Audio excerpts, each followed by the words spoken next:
फारसी से उर्दू के रास्ते हिंदी में आए। उर्दू तो इसी मुल्क में पैदा हुई, यही पली बढ़ी, अस्सलाम और वालेकुम आज नाज़रीन हम इकराम, और आप जब बोलते हैं आपके तो ये तय स्क्रीन पर करना नजर आ मुश्किल हो रहा जाता है है कि उर्दू कौन के शब्द खिलाफ टुकड़े उर्दू की से आए, कौन फरमान फारसी से, जनाब कौन आदमी अरबी साहब से, और कौन अपना हिंदी से। इजहार ख्याल कर रहे अपने हैं। देश में एक बड़ा बिल्कुल तबका ऐसा मैं भी है इसमें जो आए दिन शेयर कर उर्दू लेता हूँ शब्दों कि को हिंदी के इजहार दायरे से ख्याल दूर से करने इत्तफाक की करते हुए मैं भी तरह-तरह शेयर की कर रहा हूँ। इन करता बातों को रहता है। बढ़ाकर यूपी के गौर मुख्यमंत्री योगी कीजिए। आदित्यनाथ पहले ही उर्दू उर्दू को कठिन लोग की भाषा जबान बना चुके से हैं। नफरत का बीजेपी शासित इजहार है। राज्यों की पुलिस अपनी डिपार्टमेंट का और कुछ नहीं और है। लिखापढ़ी से उर्दू के शब्दों को निकालने की उर्दू जो कवायद है कर चुकी है। हिंदुस्तानियों के या नफरत घुट्टी करने की घुट्टी में बसा हुआ है। ये नेक्स्ट कहीं कहीं किसी किसी सूबे में से दूसरी ज़बान का दर्जा तक हासिल, जैसे बिहार में है।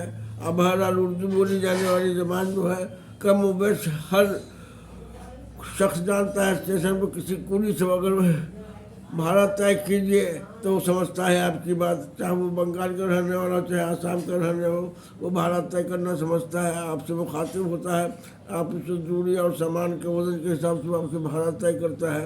मजदूर को मजदूरी देते हैं पसीना खुश्क होने के पहले। ये तमाम चीज़ें हमारे माशरे में जो आई है ज़बान के ज़रिए है। ज़बान जो है कुछ भी नहीं जा सकती, न ख़त्म।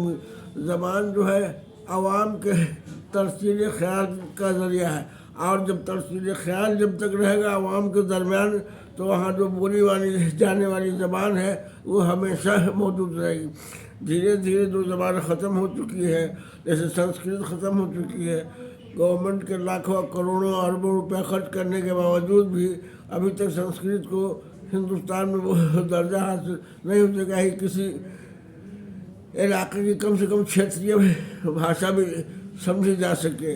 बहरहाल न किसी ज़बान को ज़बरदस्ती कायम किया जा सकता है और न ज़बरदस्ती बुलवाया जाए। अंग्रेज़ों के आने के बावजूद भी किवारा दस्तावेज़ मोकल रहे, मन मोकल रहे, और दस्तखत में जाकर के बात ख़त्म होती है। हम देखते हैं ख़रीद व फ़रोख्त में भी बैला कलामी लिखते हैं, मोकिल मन मोकिल रह लिखते हैं। ये तमाम बातें जो हैं, अगर हम खरीद फ़रोख्त से अल्फाज को निकाल दें तो किसी को समझ में नहीं आएगा कि सामान बिक रहा है, कि सामान ख़रीद रहा है, कौन ख़रीद रहा है, कौन।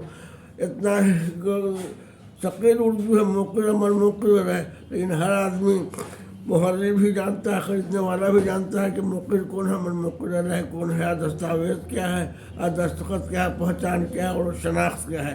अल्हम्दुलिल्लाह उर्दू ज़बान लोगों के दिल में बसी हुई, बल्कि घुट्टी में हिंदुस्तानियों के घुट्टी में उर्दू ज़बान मौजूद है। इसे न ख़त्म किया जा सकता है। और मिर्ज़ा गालिब की देन और मीर की ये विरासत है अल्हम्दुलिल्लाह। जब तक गालिब का मीर का नाम हिंदुस्तान में ज़िंदा रहेगा, उर्दू हमारे दरमियान में तरसील ख़यालात का ज़रिया बनी ही रहेगी। वो कम मकदार में या ज़्यादा मकदार। अखबार जिसे कहते हैं, पहला लफ्ज़ जो अखबार आता है वो खुद ही उर्दू का लफ्ज़ है।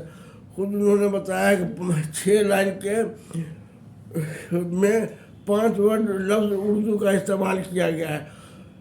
जो डायरेक्शन देना है कि उर्दू को ख़त्म करें, वो 6 लाइन बग़ैर उर्दू के तो लिखने, और वो 5 लफ्ज़ उर्दू का उन्होंने इस्तेमाल किया, जैसा कि अजीत अंजुम साहब ने बताया। और हम उनकी राय से इत्तफ़ाक़ करते हैं, आपसे बात शेयर करते हैं।